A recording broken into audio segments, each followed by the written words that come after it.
Well, we expected this. Anime and manga piracy war renewed by Netflix and Hollywood. One thing, that we've been seeing, if you're paying attention on the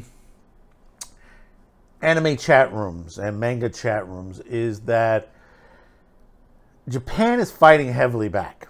They've taken down a lot of sites already, and now they're working with the MPA, and they're working with companies like Netflix to stop this piracy. Let me tell you, this is not a condoning of piracy or anything of that nature, but understand this. There are issues in the business. Whereas, in the West, and we're talking the West, where things get edited, scripts get changed around, certain anime is not shown, and we're talking completely not shown. Because the thing about it is that anime is demonized. Anime, manga, anything out of Japan. And the reason is that they're beating the shit out of Hollywood. Hollywood cannot compete with what's coming out of Japan. I mean, Free Rent, fantastic series. If you haven't seen Free Rent yet, I think it's about 28 episodes. Take a moment. It's a bit paced, but the action scenes are fantastic. When it gets to the fighting, it's really, really well done. But the story, what grabbed me, and I'll tell you this with Free Rent, was the story itself. The story of the adventure, of getting from one place to the other, reminiscing of the past. This is what you get in storytelling. When you sit there and, you're discussing to someone, that you've just met, your past life, what you went through, and you use those experiences to move forward. But what you hear from the other end is that, she's too sexy. They have too sexy women on there. Their skirts are certain high length. We don't need that. Oh, no. This is what you hear all the time. Now, understand, there's some isekai out there. There's some fantasies and stuff like that are, that has a lot of fan service. Yeah, I'm saying there is fan service. There's nudity. There's sex. But how is that different from anything out of Hollywood? Because basically you have to remember, here is the mistake that people don't understand, the critics on there. Because it's animated, they think it is made for kids and that kids watch it. Now, certain things, yeah, there are kids watching, stuff like Solo Leveling. They are watching the Gushing Magical Girls, which they shouldn't be. That's up to the parents, onto that situation. But it is no different than sneaking into, like when I was a kid, sneaking into an R-rated movie. Let me see your tickets. I think I lost mine, man. Oh, shit. I think I left mine in the bathroom, because I was taking a piss, and you can't hold it in your hand when you piss. Remember that, I'm not condoning it, but understand, this has been going on for quite some time now, to the situation. But why is anime and manga on the, cuspice of even the United Nations looking into this? Because of the type of content it is, because of how popular it is. They don't want this to move further. These are great stories. Reading a little bit into this, and this is just what's been going on with CODA, with the Japanese anti-piracy group, that basically they're going to go after a lot of these illegal sites on there. But, they want to deter the pirates, but what they're doing is, you cut one head, it's like a hydra, cut one head off, two more are going to grow.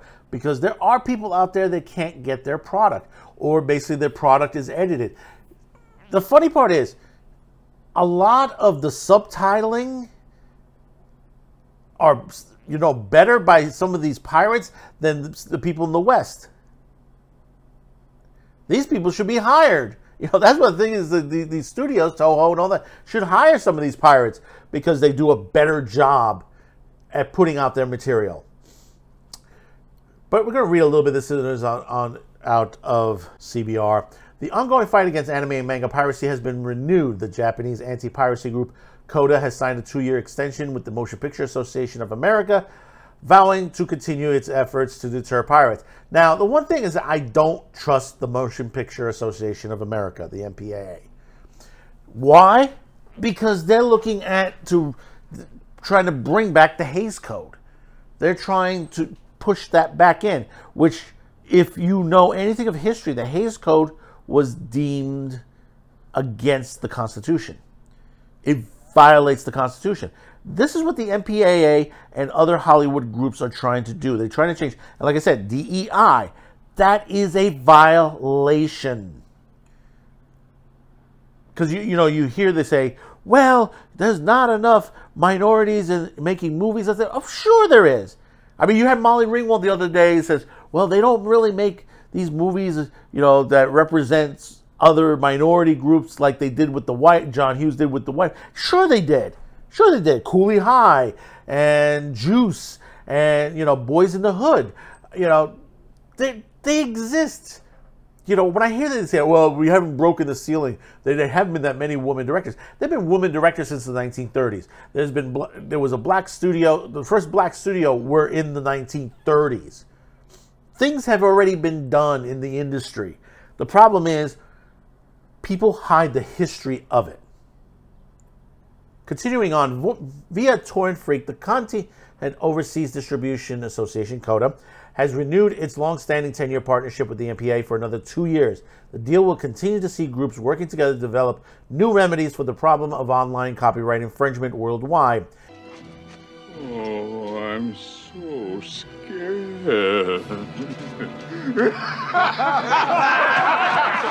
And strengthen joint copyright protections activities, CODA says. That since signing the deal first in 2014 and the 5 renewals since. It has achieved great results, including implementing many anti-piracy measures in the Asia, Pacific, and beyond, resulting in tens of thousands of crackdowns.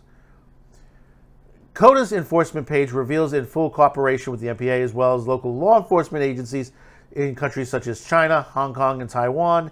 It has tried over 17,000 cases, seizing over 7 million discs, 17,000 data files, and including 3,800 arrests. Torrent Freak highlights that the given Disney sales alone are 16 times larger than the major COPA members, Toei, Toho, Shogun, and Kadokawa combined. The MPA cooperation becomes indispensable. CODA's full list of members include the household names of anime manga fans, such as Aniplex, Sony, Music Entertainment, Konishiya, Shueisha, Toei, Bandai, and many more. MPA members include the major Hollywood studios as Netflix, Disney, Paramount, Sony Pictures, Universal, and Warner Brothers. Recent efforts from CODA, the MPA, and the Chinese law enforcement saw landmark success with Japan's first ever conviction of an overseas pirate operator. Now, the thing is, and there's a little bit more to this, so do check out this article. When you hear China into the situation, I don't trust them. I don't really trust them. They may decide to sit there and go, well, we'll help you. We'll help you, MPA. But the thing about it is, you have to understand one thing about China is that they're going to put out a product that is going to be controversial. It's going to be political. It's going to be activism, But also on top of that, they're still driving the piracy market from the point of view that they're trying to get your information. Sites like theirs, I wouldn't trust with watching something, of anime, Japan or Korean nature. There are some Russian sites that were decent at the time. They're no longer available, but there are some scattered out there. I think even Pirate Bay is still available out there. That's one of the oldest out there, and I think it's still in operation. Because I know it's been up, it's been down. I mean, many of the sites that I've known when I was a bit younger are gone. They're gone. They've shut down. They're no longer in existence. But one thing I've learned with the situation, from a point of view of the person who's downloading the stuff, always remember, have a good antivirus. Always scan everything coming in, and be careful what you open up. Know what you're getting. Look at the reviews, comments, and stuff like that, because there are people out there, nefarious, that will put viruses in your computer, and that's what one of the major things is. A lot of the viruses that come from in computers come from torrents, and that's what happens from the piracy end. But the other hand is, I understand the studios that they want to protect their IPs, and that's the big thing, that they want to protect them. But understand also, your reach as far as the consumer is not good. It's not good. You should have more control over your IPs, especially with the West. You should have a more presence, a more footprint in the West when it comes to releases on there. You're allowing companies like, for example, Sony America, which they own Crunchyroll, used to have Funimations. Look at some of the editing they've done to some of these series. Now, they have been good lately, but still, every once in a while, one will pop up that, like especially on a dub, that is incorrectly dubbed. And that's wrong. We're still fixing dubs. Not saying that they were political years ago, but stuff like Akira and Dirty Pair and stuff like that, they needed their scripts to be redone properly, that they were not translated properly. You don't have someone who's experienced in the linguistics of the country. So that's the thing about it, is you have to hire someone who's familiar with the linguistics and understand, of the culture.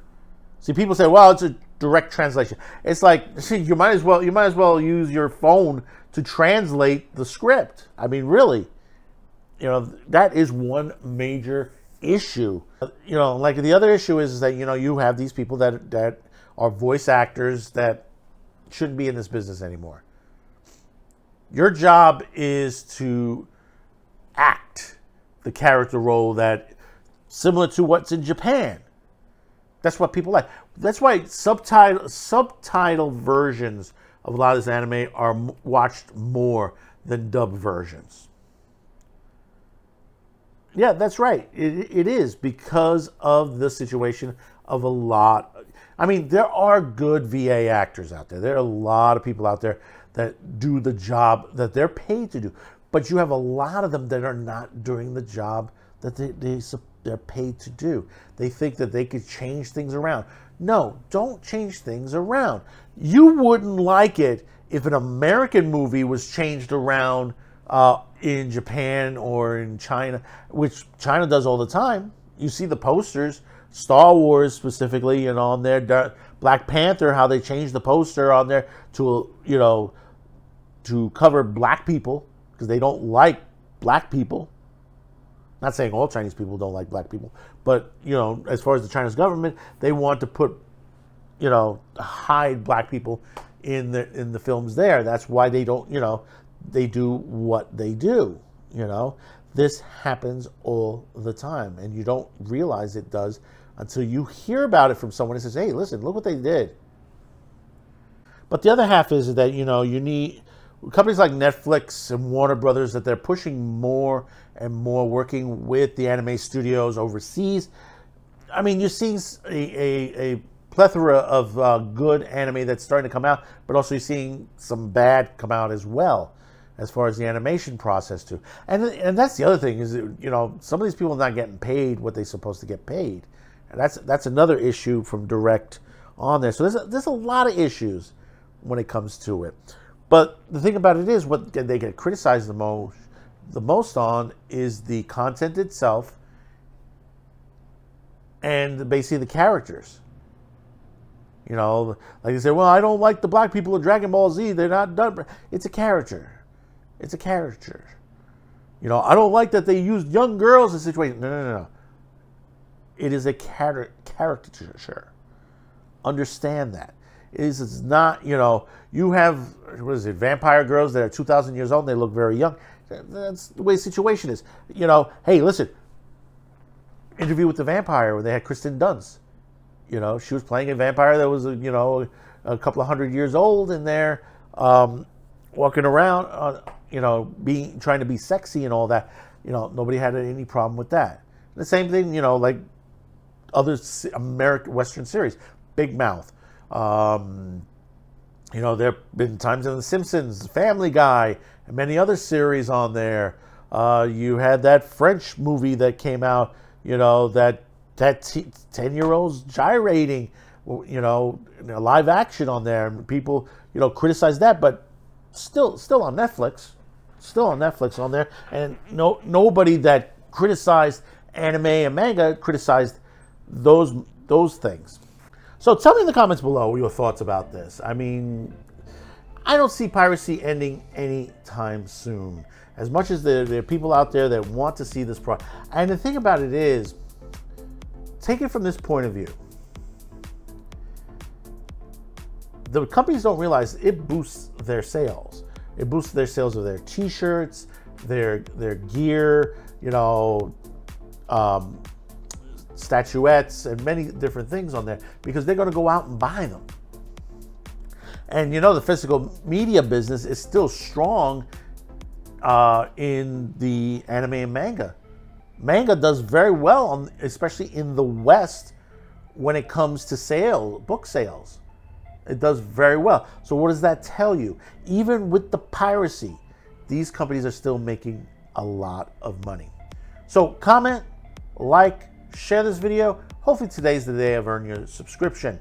So until next time, thank you for tuning in. Be sure to check out all of our other videos here on Man with the Show on Cuticast TV. Have a good week. Thank you, and bye-bye now.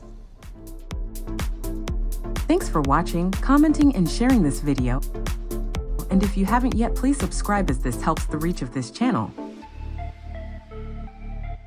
Finally, as a content viewer, you have the ability to help support this channel, as new internet laws around the world will diminish our reach and affect our sponsors. If you choose to help, there are two ways listed in the description below. The first link will lead you to a pay site where you can make a monetary donation.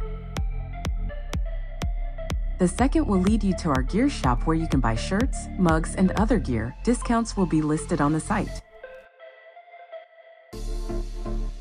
Once again, thank you for watching and your support.